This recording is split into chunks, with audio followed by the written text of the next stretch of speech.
This is going to be weird. Do you think you're playing football? Do you think you're playing football? Do you think you're playing football? You are showing me nothing. Fires, Mike Sims, Walker, knocked down. Oh my God! Davis is going running all the way back. Auburn's going to win the football game. In trouble, he's going to be sacked. No, gets away. He runs, gets away again, goes to the 40, gets away again. Jackson takes it himself. Look at him dart back and forth. Oh! He broke his ankles. I have never seen this before in my life. Still looking. Firing. Near corner. It's caught! Denver! Unbelievable! Welcome to the fourth down fiasco.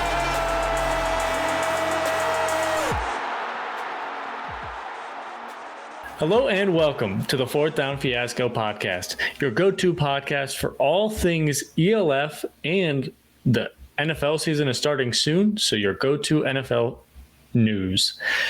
But this is going to be a weird episode because I'm by myself. Jordan is sick. Tanner got hit with a storm. His internet's out. It's a weird one. We're all kind of messed up. There's currently a wildfire like 20 miles from my house. Maybe more than 20. I don't know. Jordan's house is closer, so have fun, Jordan. But I'm riding solo.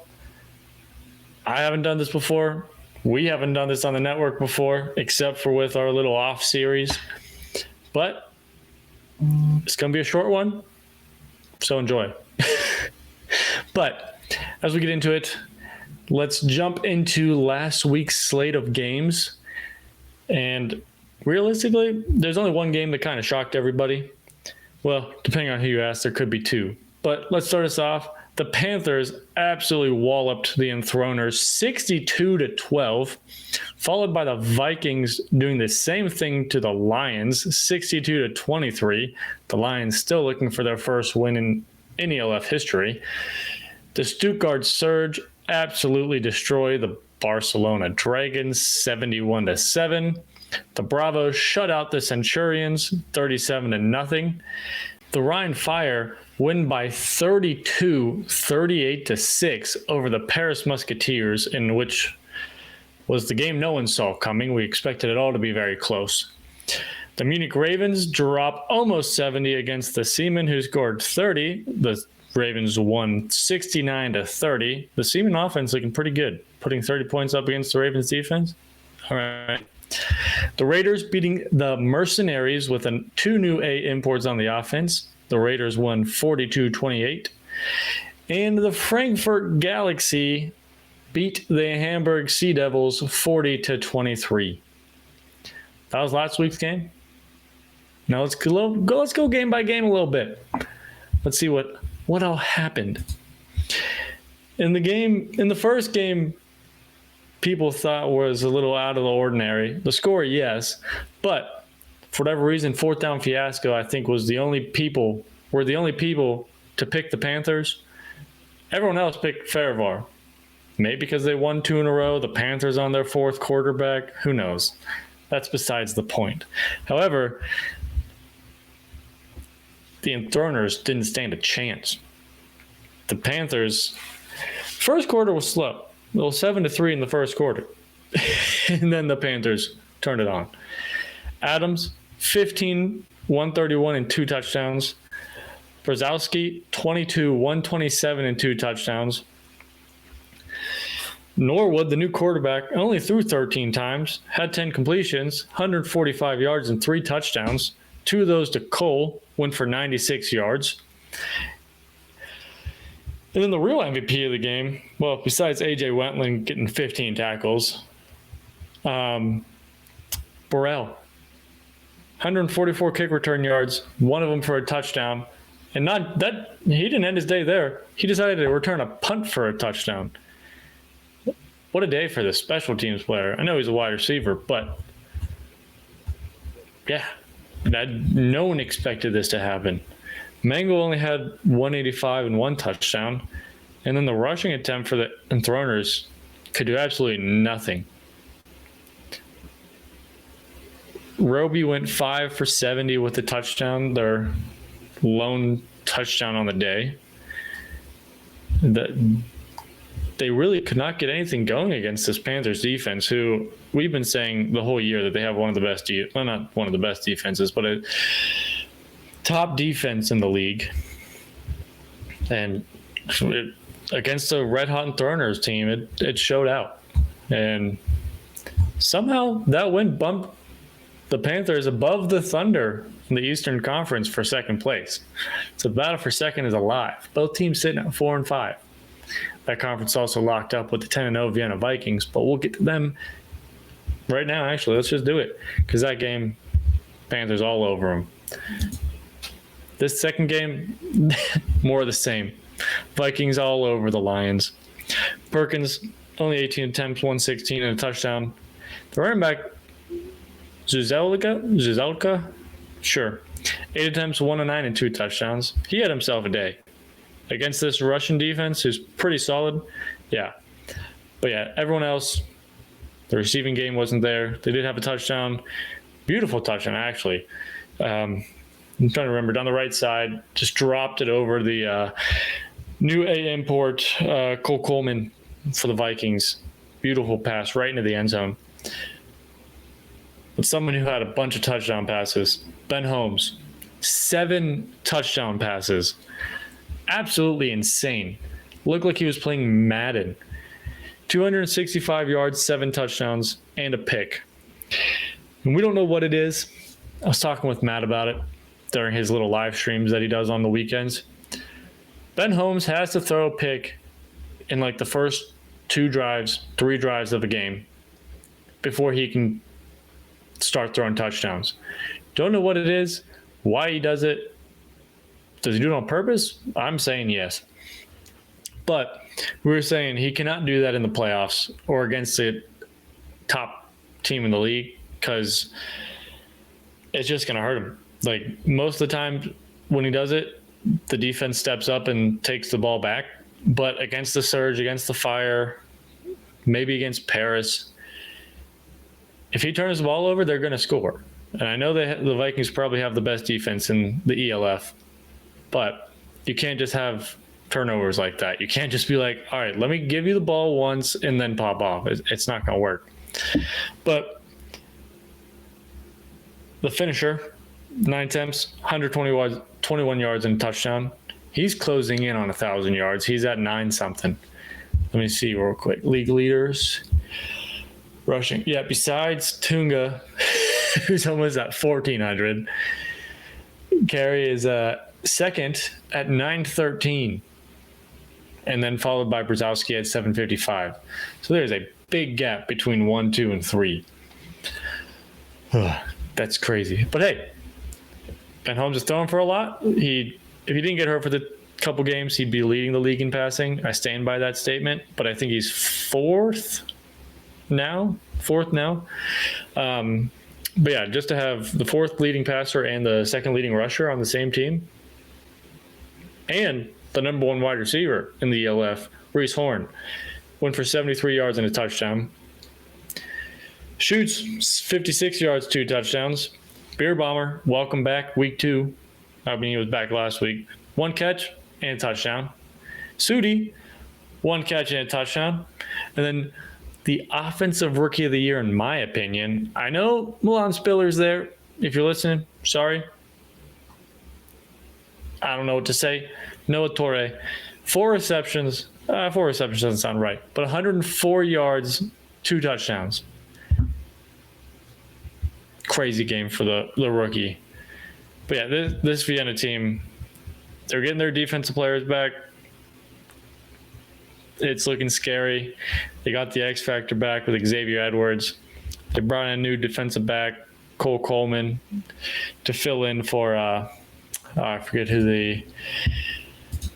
what's his name? The injured let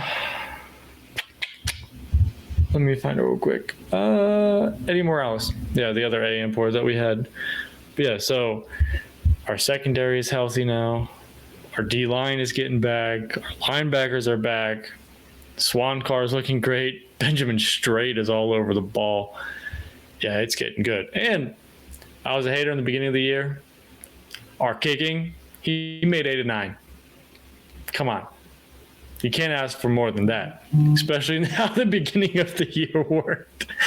That was bad, but that's okay. But yeah, Vikings bye week or 2 of the next 4 weeks will be healthy or should be fully rested for the playoffs. Should have a bye week in the playoffs week 1, unless something drastic happens. Should lock up the 1 seed here soon. If they score more points than the Surge, we'll see what happens. But let's jump to the Surge. Beautiful segue that I messed up. It's the Dragons. They had a new quarterback, a new running back. Still not paying players. I'm surprised the Surge didn't drop 100. There's really not much you can say in this game. The Surge defense had 5 picks. I don't even know anymore. The Dragons need to do something. And fast. Well, before next season, they need to figure out their ownership, in my opinion. But that's a whole different story. The Surge, though, what does that make them now? 9-0? 8-0. Absolutely dominating every team they played this year. They haven't had to play a lot of tough teams, but that's okay. Riley Hennessy didn't have to do anything. Threw the ball 16 times for 101 yards, 2 touchdowns. Did have a pick against the Dragons. Come on, Riley. Also, sorry about having to reschedule. That's our bad. My bad. Surge running back, 9 times, 118, 2 touchdowns. Yeah. Overall, solid game by the Surge offense. Just kind of not a practice session, but lets them build up for the more important games in the postseason. Well, next week is a good game. Raiders need to win that one. But yeah, lets them stay healthy for the playoffs, realistically, fighting for that 1 seed, trying to not drop to the 3 seed. But this is weird. They are technically the 3 seed right now because I hate the way the ELF does their tiebreakers. Right now it goes by point differential or 0.4 or something like that. So it has the 9-1 Fire as the 2 seed instead of the undefeated Surge. I don't know. It's a whole weird thing. Probably it'll work itself out at the end of the year. But for anyone following that's new, it's a little interesting. You might as well just have win percentage until the end of the year. And then if they're tied, use points 4 or something like that. It is what it is. They've done it for 3 years before. Make it a 4th. Might as well keep rolling with it. But a team that we thought that people thought were going to make a playoff run that came crashing down quickly when they lost both running backs, which that sucks, man. They were playing so well. Cologne Centurions cannot be carried by Isaiah Weed. No, it is not legal in Spain. 4 picks, 168 yards, 13 of 33. I know you lost your running backs, but you can't rely on Isaiah Weed to throw the ball to win you games, especially 33 times. It's also a leading rusher at 42 yards. But yeah, the Bravos secondary is just good. Yeah, Sam Duncan didn't even have that great of a game. I mean, he did what he needed to win. Well, actually, I lied. Sam Duncan had 2 rushing touchdowns and a passing touchdown. So he had 3 touchdowns. He did what he needed to do to win. He had a good game. 51 yards on the ground, 138 in the air. And Obi, 47 yards and a touchdown.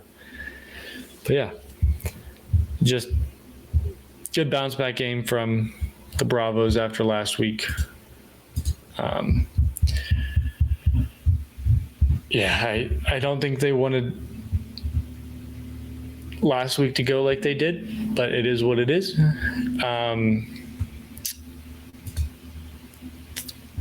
It's the ELF. They're now tied with Madrid again, or the Paris again. And do they play each other again? Do they? They do. Week 13 will decide second place in the Western Conference, the brutal Western Conference. 3 playoff teams out of the Western Conference. Maybe. But maybe. The Ravens are making a push. Raiders are still there. We'll see what happens. It's going to get spicy with a couple teams at the end of the year. But, yeah, not much else to say about the Bravos game. Good bounce-back game at home. Yeah.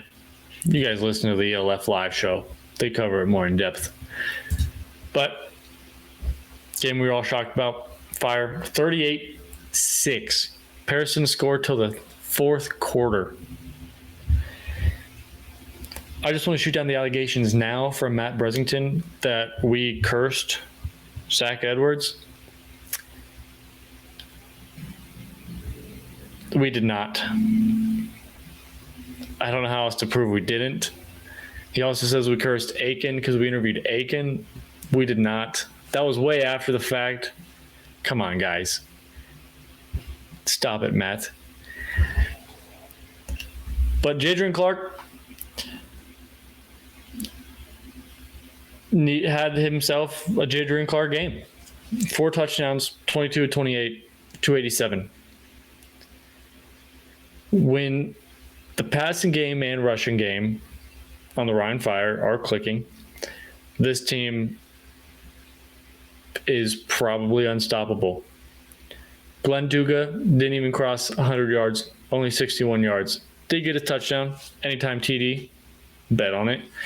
But McKnight, 183, a touchdown. Quofi, 74, 2 touchdowns. And Sauerland, 15 and a touchdown. This team is clicking at the right time. Everyone knew they were. Whatever happened at the beginning of the year, we don't know. A couple stumbles. But when Clark turns it on, Tunga doesn't. He's just going to be there, support. But when Tunga needs to turn it on, he can turn it on and go for 4 touchdowns. But I don't know what happened with Paris, man.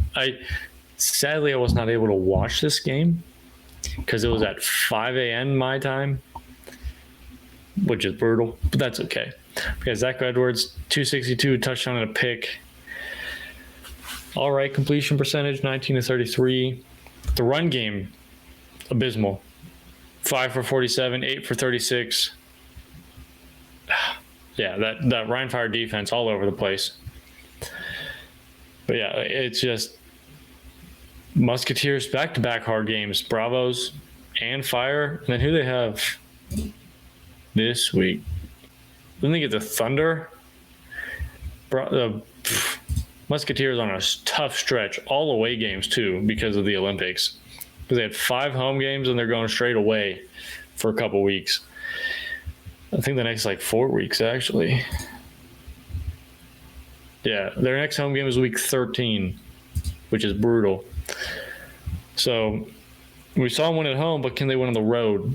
And they're going to have to play on the road in the playoffs at some point. So they need to prove to us that they can win on the road against good teams. And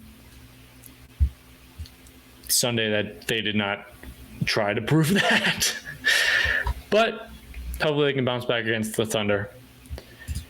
A team that is trying to prove that they are still alive and that they belong in the playoffs, Munich Ravens.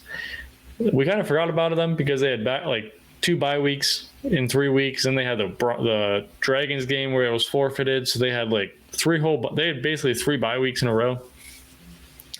Then they brought in Malik Stanley, who balled out this week.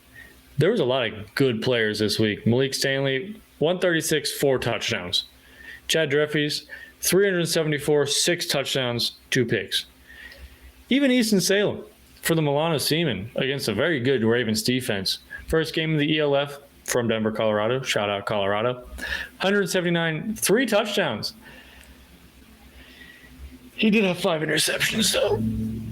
But if he didn't turn the ball over, it wouldn't have been as bad. They lost by 39. But when you throw the ball, turn the ball over 5 times, it's bound to happen.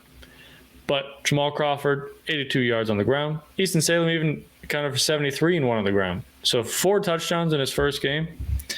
That is fine by me. But yeah, the Ravens like receiving core. Dragon 97 yards, a touchdown. Rodney 34, Riegler 24, Polar 18 and a touchdown on one catch. But yeah, and that kind of sums it up for this game. The Ravens passing game, even their rushing game, Rodney had 82 yards and a touchdown. Like, that's not bad. 11 attempts, 82 yards and a touchdown. Solid rushing game when your quarterback throws for almost 400 yards. But yeah, Ravens clicking at the right time. And they're only one game back from that second place in the Central Conference. And Week 14 is against that second place team in the Munich Ravens. The next 3 weeks for the Ravens should be pretty easy as well. They got the Lions, Barcelona, and Helvetic. Helvetic's been kind of weird with Aiken hurt. They play well, don't play well. We'll see what happens. Aiken should be back by Week 13. But then Week 14, that might be a playoff decider right there, actually. Whoever wins that game is probably going to the playoffs. Which, hey, Week 14 is the time to do it, right?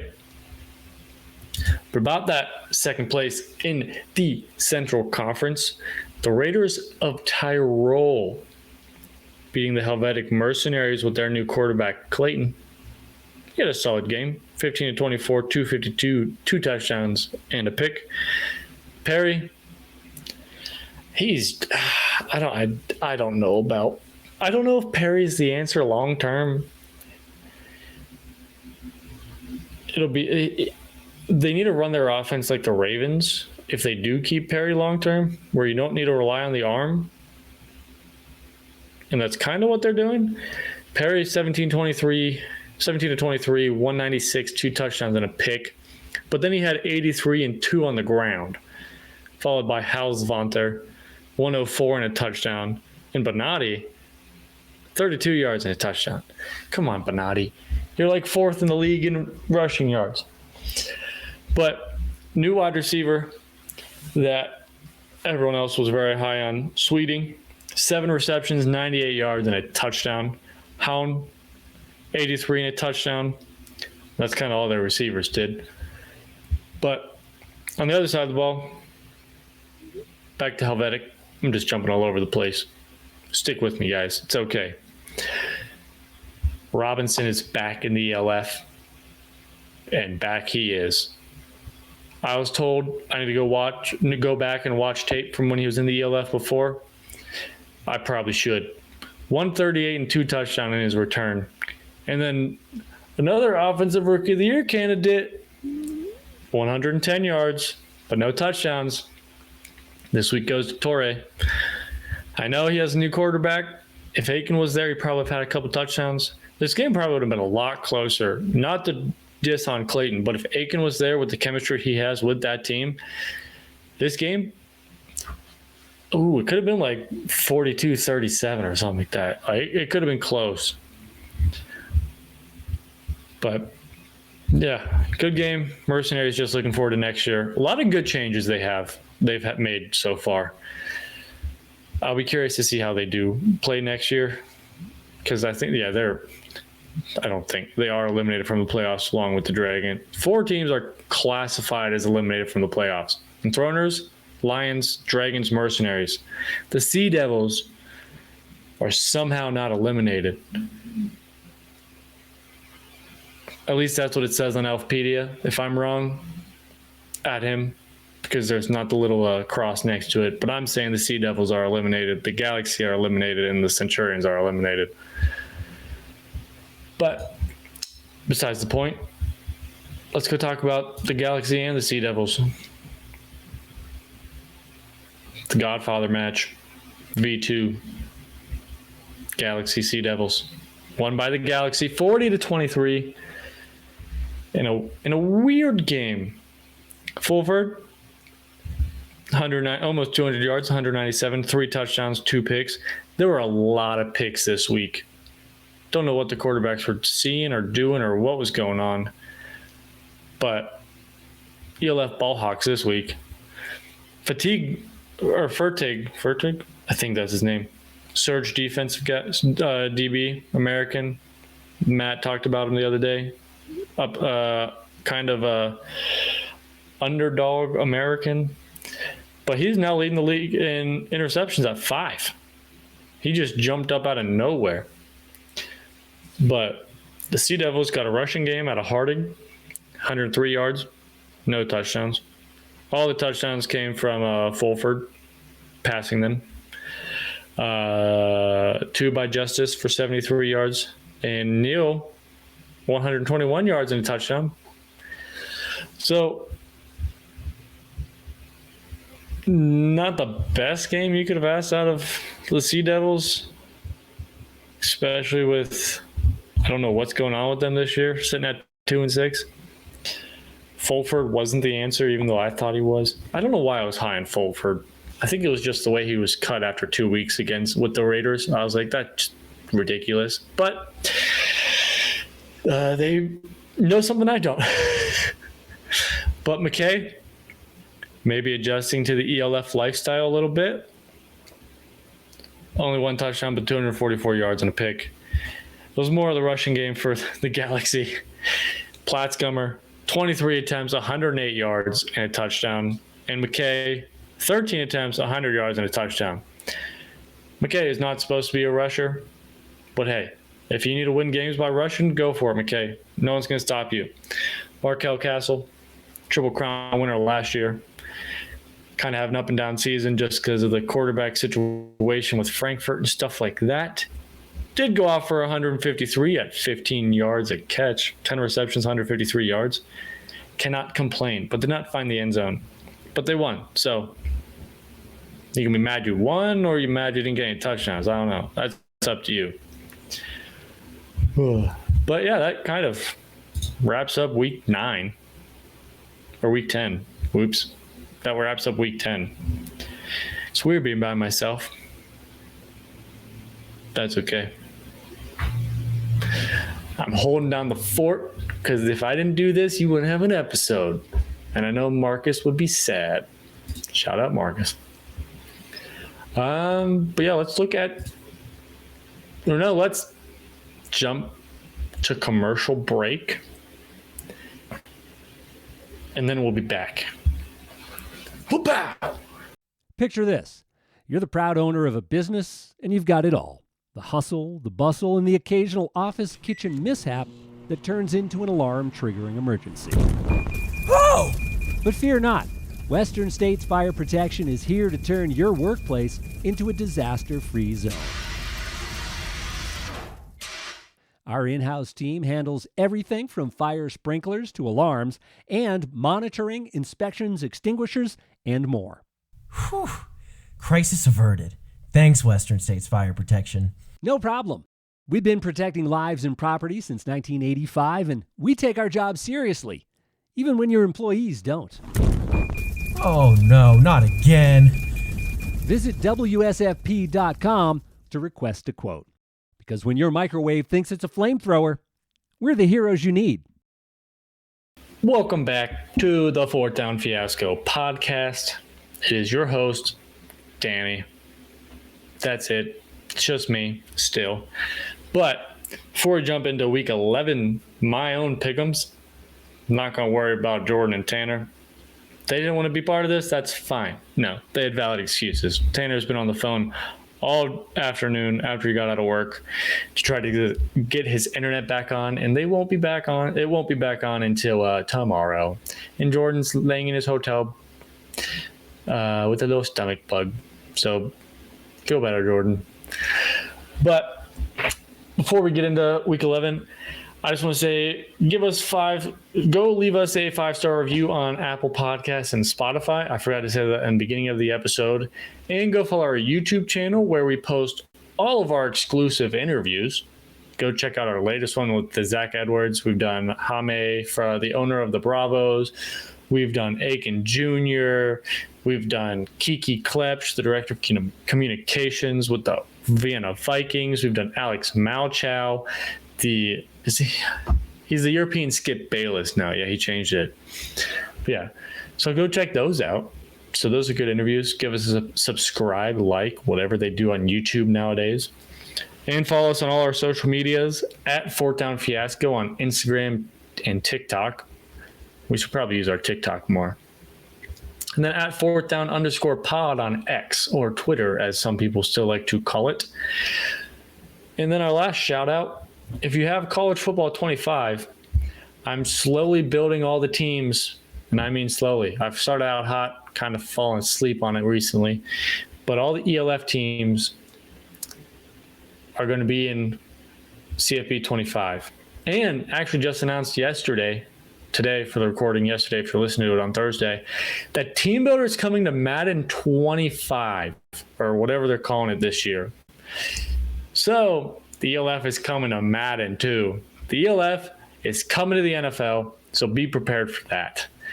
But other than that, let's jump into my pick'ems. Let's see what the slate of games is next week. All right. I'll just run through the games real quick. We only have 6 games this week. Well, that's just sad. But yeah, so we start out with the Vikings at the Mercenaries. Then we go Sea Devils at Madrid. Then we go Surge at the Seamen. Home game for Easton. Maybe. Then Galaxy at Cologne. And then we got probably the game of the week, Paris at Berlin. And then last but not least, we got the Red Hot Ravens at the Ice Cold Prague Lions. But pick'ems should be fairly easy this week, right? I think we're kind of all in agreement. I did not watch the EFL live on Monday, so I have no clue. They don't talk about next week's games on Monday. They do on Thursday. Hope you listen to this before the ELF live show. But so Vienna Vikings at Helvetic Mercenaries. I'm a fan of the Mercenaries, but Vienna Vikings all day, every day. Ben Holmes, he torched them last time when they were at home. It's not going to be any different. The finisher is going to go for over 100. Ben Holmes is probably going 250 and 4 touchdowns. Noah Torre, I think, is going to go for over 100 again. That's my call. Rookie of the year. But yeah, so I'm picking Vikings. Sea Devils at Madrid. Like I mentioned before the break, I don't know what's going on with the Sea Devils. Fulford is not the answer. So with Madrid being at home, go Madrid to keeping their playoff hopes alive. Because if they win this week, Paris loses, whole different story. Yeah, so I'm going Madrid. They're going to jump up to 7-2 on the season, which some people are saying that's their win cap. I'm not saying who, but some people are saying Bravos aren't supposed to win many more games this year. But team that is going to win more games this year, Stuttgart Surge. The Seaman offense looked better. The defense did not, but the Surge are just going to wipe the floor. With the Seaman probably drop 65 again, 65 plus, if I had to guess, in front of 400 fans, 500 fans. Milano needs to learn how to bring people into the stadium. It starts by winning games. So figure that one out for next year. I'm believing in you guys, Milano. I want you guys to win more games next year. I want the ELF to be more competitive next year. And then another game, which could kind of go either way, but with running backs being out, I'm going to have to pick the Galaxy over Cologne. Coming off of a win. Galaxy. McKay's looking better. He's going to only build more trust with Castle and the rest of the wide receiving core. So I'm going Galaxy to win in Cologne. Also, we don't really know where they're playing yet unless they've announced it. You can't buy tickets online on Ticketmaster, the whole situation. Hopefully they have that figured out. If they want people to show up, the tickets better be free. But we'll see what happens. Maybe they'll play in like a backyard somewhere. That'd be kind of cool. Backyard ELF. Maybe. That was a good video game. Backyard Street. backyard football was fun, and street football was fun. If you haven't seen those, go play those. But then, yeah, game of the week, Paris Musketeers at Berlin. So we got the league leader in passing yards with Jacob Sullivan at 2,244 yards, going against an interesting Musketeers team. They're beating up on the little boys, but they have yet to beat the big dogs. But do you count 4 and 5 as big dogs? Is the question. 6 and 2 Paris versus 4 and 5. I literally just said it. 4 and 5 Berlin.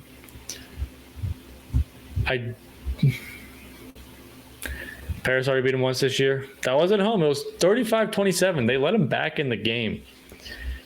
But I think Berlin might be mentally checking out on the season just because they need a hope and a prayer and a blessing from God to make the playoffs at 4 and 5. But they could play playoff spoilers with Paris. However, I believe in our boy Magic Zach because we're not cursing him. Musketeers are winning just to prove that we didn't curse Magic Zach.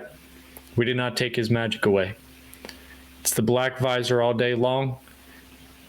He's going to walk into Berlin and walk out with a W. In our last game of the week, the Munich Ravens at the Prague Lions. Need I say more? The Lions have lost, 18 games now in a row against every ELF team. Oh my goodness. Let's see if I can find this real quick. Oh no. Oh no, the Vikings curse. That's different. I thought an ELF PD made a curse about us. But no, where is it? Yeah, it has to be there somewhere, right? I'll worry about it later. But hold on. I'm finding this right now. Winning streak, most combined points, winning streak, losing streak. Oh, they're at 19 now. Their first loss was June 4th, 2013. And their first win has yet to come. They did just pass Stuttgart last week. They were both tied at 18 last week. Now the Lions hold the crown at most losses in a row. And the only team that can catch them now is the Barcelona Dragons. And technically the Sea Devils, because they're both at 5 losses in a row. That's a long way to go before they get past. And realistically, I don't see them ever getting past. 19-game losing streak is bad, and it's about to be 20. It'll probably be 20. 23 at the end of the year? They're not winning a game this year, I don't think. And let's see who they play, actually. Maybe they will. Prague.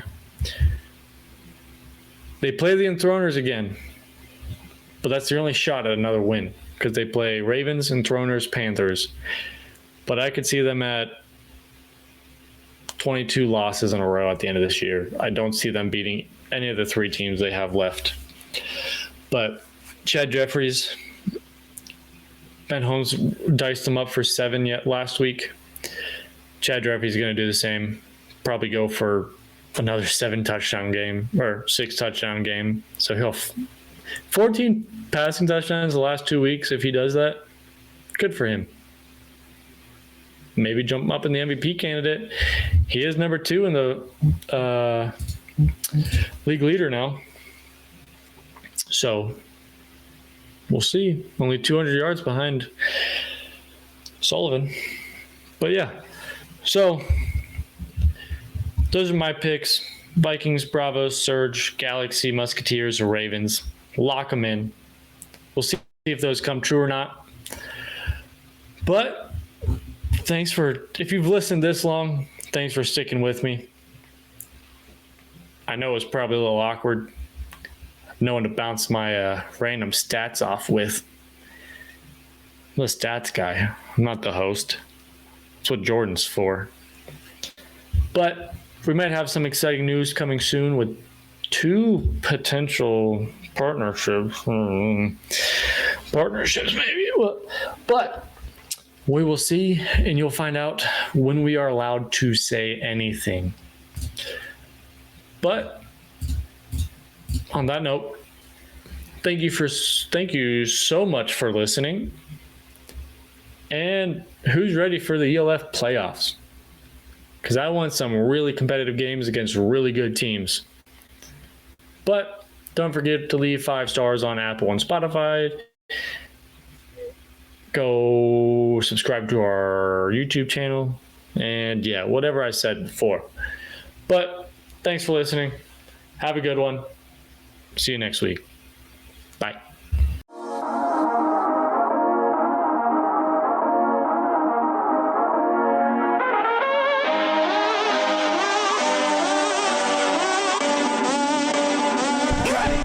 Well, I like school, and I like football, and I'm gonna keep doing them both because they make me feel good. Are you looking for a podcast to advertise your business? Well, you're in luck. Here at the Fourth Down Fiasco, we're looking for show sponsors.